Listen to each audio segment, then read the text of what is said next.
السلام علیکم اے مسلمان بہنوں اور بھائیوں، بنت حیات یوٹیوب چینل کی اسلامی سوال و جواب سیریز میں آپ سب کو خوش آمدید۔ آج ہم کچھ ایسے اسلامی سوالات اور ان کے جوابات پر بات کریں گے جو بہت بنیادی ہیں لیکن ہمارے ایمان اور تاریخ کے لیے آپ کہہ لیں کہ کلیدی حیثیت رکھتے ہیں۔ تو چلیں شروع کرتے ہیں۔ وعلیکم السلام۔ جی بالکل، یہ بنیادی باتیں جاننا میرے خیال میں ہر مسلمان کے لیے بہت ضروری ہے۔ ان سے نہ صرف ہمارا علم بڑھتا ہے بلکہ دین سے جو ہمارا تعلق ہے وہ اور مضبوط ہوتا ہے۔ صحیح کہا۔ تو پھر پہلا سوال لیتے ہیں۔ اچھا، وہ کون سی ایک ایسی عبادت ہے جو ہر نبی نے، مطلب جتنے بھی انبیاء کرام آئے، سب نے ادا کی اور ان کی امتوں پر بھی لازم رہی؟ جی، یہ بہت اہم سوال پوچھا آپ نے۔ وہ واحد عبادت نماز ہے، صلاۃ۔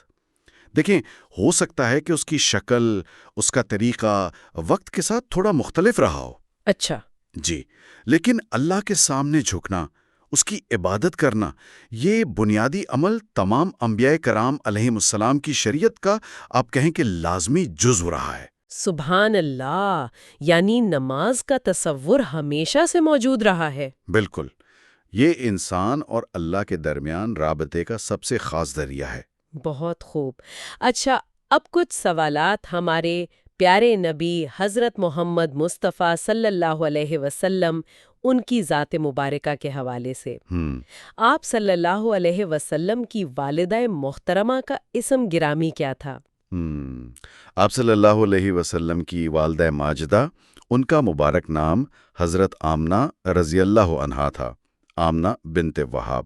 حضرت آمنہ رضی اللہ عنہا۔ جی، وہ قریش کے بہت معزز قبیلے بنو زہرہ ان سے تھیں۔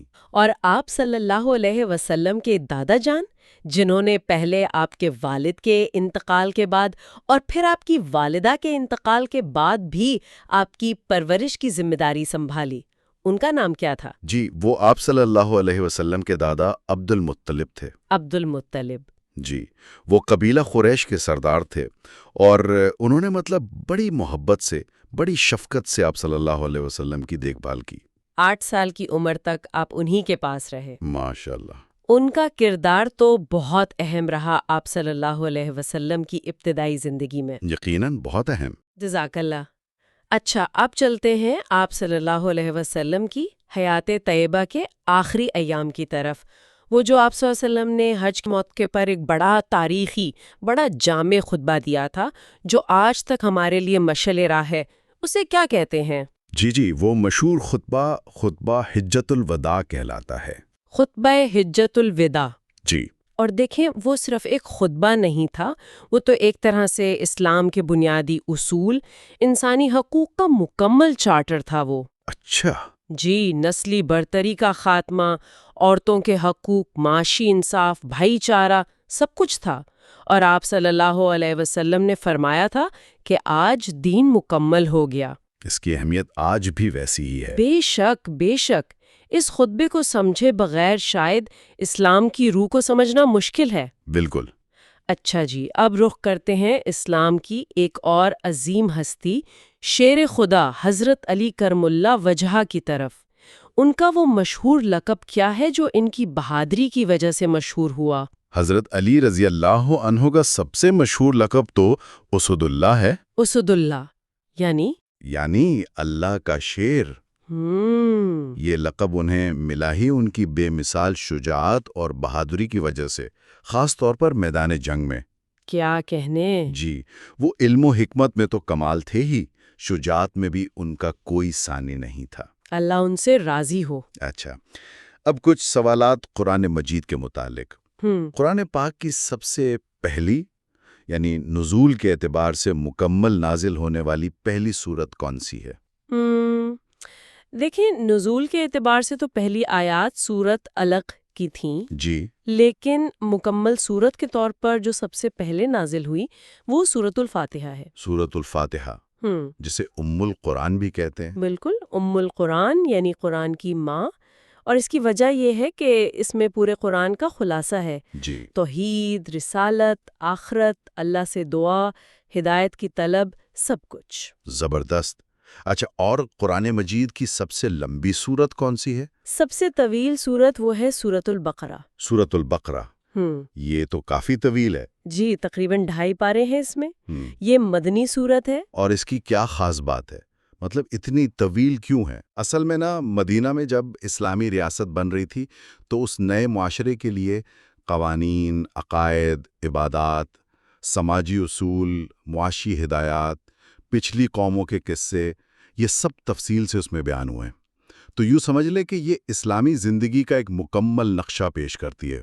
اچھا، تو یہ ایک طرح سے دستور جیسی ہوئی۔ جی، ایک پہلو سے کہہ سکتے ہیں۔ یہ معلومات تو واقعی بڑی اہم ہے۔ اچھا، ایک اور سوال ہے، بڑا دلچسپ ہے۔ قرآن پاک میں نماز یعنی صلات کا لفظ یا اس کا حکم کتنی بار آیا ہے؟ یہ بڑا اچھا سوال ہے۔ اس سے نماز کی اہمیت کا اندازہ ہوتا ہے۔ دیکھیں، براہ راست لفظ صلات یا اس سے متعلقہ الفاظ حکم کے طور پر، تاکید کے طور پر یا ذکر کے طور پر، یہ سب ملا کر 700 سے بھی زیادہ مرتبہ آئے ہیں۔ 700 سے زیادہ بار ہے؟ جی ہاں، 700 سے زائد بار۔ اللہ اکبر، یہ تو واقعی بہت بڑی تعداد ہے۔ اس سے تو اہمیت بالکل واضح ہے۔ ظاہر ہے، یہ اسلام کا ستون جو ہے، اس کی بار بار تاکید اسی لیے ہے۔ بالکل۔ اچھا، اور یہ بتائیے کہ قرآن مجید میں کل آیات کتنی ہیں؟ قرآن پاک میں کل آیات کی تعداد 6236 ہے۔ 6236۔ 6236، ماشاءاللہ۔ ہر آیت میں ہدایت؟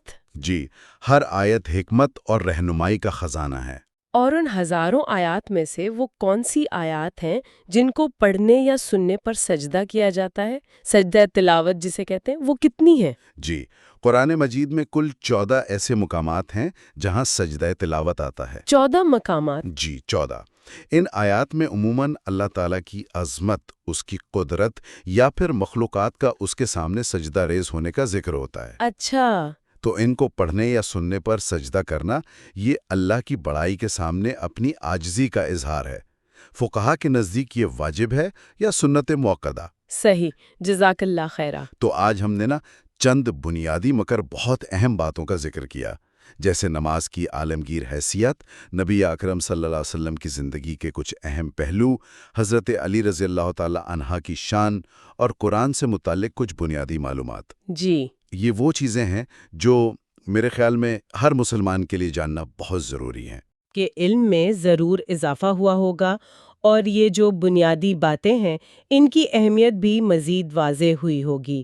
یہ جاننا کہ نماز ہر دور میں رہی، یا خطبہ حجت الوداع کا پیغام کیا تھا، یا قرآن میں نماز کا ذکر اتنی بار کیوں ہے، یہ سب چیزیں ہمارے ایمان کو تازہ کرتی ہیں، مضبوط کرتی ہیں۔ یہ بنت حیات یوٹیوب چینل کے اسلامی سوال و جواب سیریز کا حصہ تھا۔ اب اجازت دیں، اس پر ضرور سوچئے گا کہ یہ جو بنیادی علم ہم نے حاصل کیا، اسے ہم اپنی روزمرہ زندگی کا حصہ کیسے بنا سکتے ہیں۔ اللہ حافظ۔ اللہ حافظ۔